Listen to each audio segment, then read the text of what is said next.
Everybody, Father Peter here. It's a very exciting day here for me because I'm with Jewelle Bickel, who is now Dr. Jewelle Bickel, and in my world, in our world here, known as Dr. J.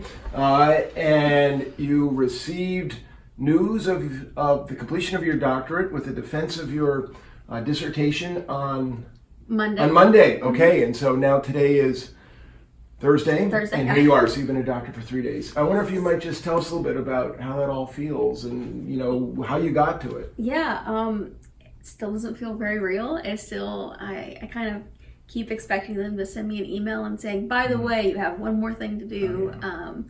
But it's pretty good right now. I'm liking it. I'm trying to embrace the doctor.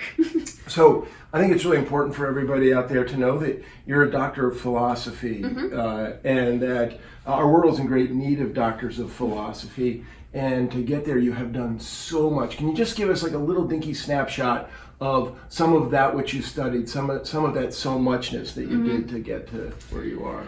Yeah, so I had not as many exams as Justin, but quite a few exams that I did. I had to be competent in medieval philosophy, ancient philosophy, and modern philosophy as well, which is just all the time period stuff. And then also being able to talk about metaphysics, sort of what's real in the world, epistemology, how do we know what's real in the world, ethics, how do we react, how should we be with things in the world, what's the best way to do that, and aesthetics, like what's the beauty in things in the world. All those are sorts of things that I've studied.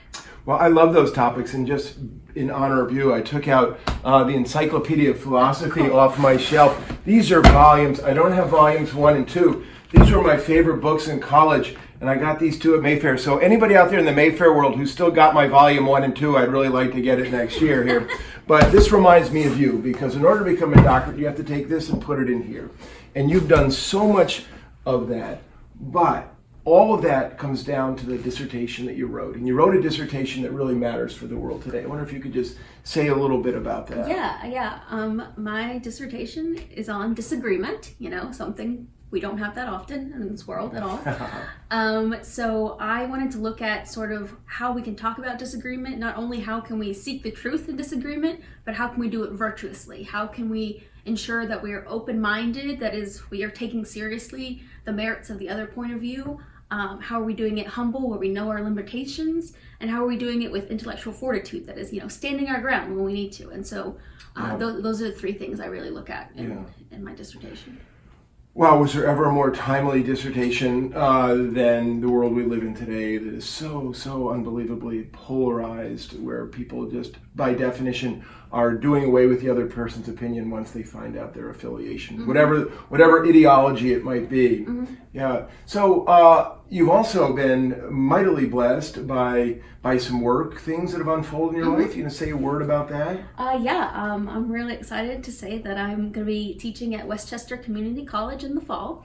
I'm teaching an ethics class, and I'm teaching 2 history of philosophy classes. So one ancient and medieval, and then a modern one as well. So that's like Descartes and Kant and all those people. So I'm pretty excited about that. It's going to be a lot of fun to be back in the classroom instead of teaching online like I've been doing. Right, you've done all that online teaching, and about Yale, work at Yale. And Yes.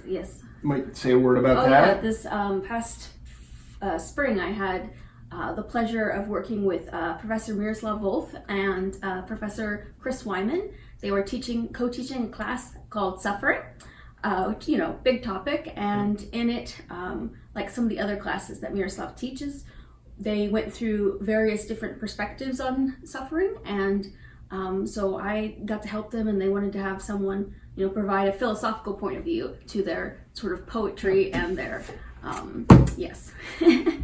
A book, Miroslav. Miroslav is a theologian. So. Right. Chapter 5. Yep. With Justin Crisp. Yes, Justin Crisp.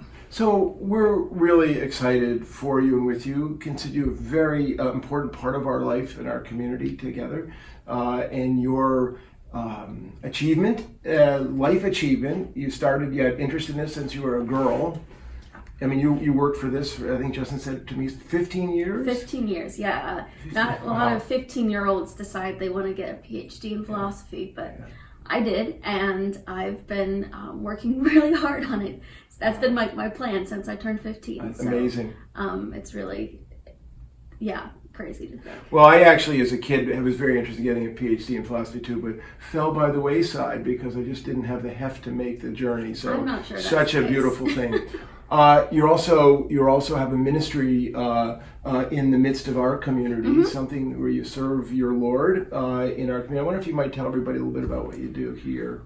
So on Monday mornings, I meet with a group of amazing parishioners, and we it's just a lot of fun. We usually have a book that we go through, but the thing we do the most is we check in with each other. Yeah. So we always make sure that we know what's going on in each other's lives, and it's just a really beautiful holy group. No doubt. Monday Morning Musings is a gathering of holy people of the church.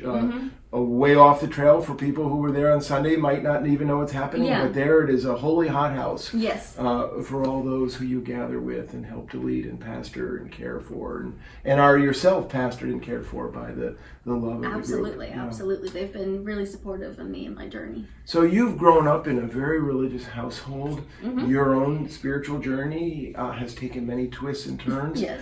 I wonder if you might say to us a little bit about Jesus and your relationship with Jesus, how you conceive of that, how you live that out, or Yeah, so like some people who grew up in religious households, I had this idea of God as like a big human, a really big human with a lot of rules, who was always disappointed in me. And so I spent a lot of time really scared of a God that was disappointed in me. And thankfully the Episcopal Church has really revealed to me that that's not the truth of the God in Jesus. And so it's been quite a blessing to be able to sort of experience a loving God through Jesus Christ, who's not just constantly disappointed in everything I do. It's so deeply touching. As we all know, religion has done most beautiful things in the world and some of the most devastating things in the world. The understanding of God is a kind of a large accountant with the ledger, and we're always ending up on the wrong side of the ledger. Yes. Is a devastating way. And as this year we move into the glory of God as a human being fully alive is going to be our year coming up, and the glory of God being fully alive is in touch with the unconditional love of God. Yes. And definitely. your movement into the Episcopal Church, a journey that certainly heightened by seminary, and your marriage, which undoubtedly introduced it in a new way. Yes, it did, definitely. Justin was a big part of me realizing the unconditional love of God. Experiencing that from another person makes it more real. Yeah. That's a really beautiful thing to say. I'm personally, I know pride is the seventh and worst of the deadliest sins, but I am proud of the Episcopal Church, and find it worthy of a Jesus devotion, because of its stance for the unconditional love of our Lord. Yeah, I agree. Now, just to finish up here, just to say, as you look forward in your life, and as you are a theological philosopher, you're a woman of devotion, you're married, you live on church grounds, you have a ministry here, you have a ministry out there. I mean, when you look out on the horizon, do you have this is what I'd like to be when I grow up, or are you taking it step by step as it unfolds? I don't have any big 15-year plans right now. I had that one and it's kind of done. I think that Justin and I both know that we want to have a ministry together, and that a lot of that will involve the church here at St. Mark's, and some of that will involve my ministry teaching. And so I'm just kind of seeing where that goes. I'm waiting to sort of figure out where it's at. Yeah. Well, you cannot cross any bridge before you get there. Right. And that even Jesus says that there are things, when they say, I want to sit on the right-hand side of the Lord, and they say that's not for me. We don't know the times and the places. And assuredly we don't know the times and places and movements of our lives. But we are mightily blessed that you became part of the time and the place and the movement that the Spirit has brought you to our community. Thank you. And you and Justin too, Justin, that other guy, are a great blessing to us. Thank and you. I have no doubt that you, as Dr. J will be a great blessing to all those in the classroom. Oh, thank who you. you Thank serve. you. I look forward to it. Yeah, yeah. Really do. Well, lucky is the person who gets you as their teacher. Oh. I really believe We'll that. see. Yeah. Okay, everybody. So peace and blessings. When you see her, she's Dr. J now. God bless you.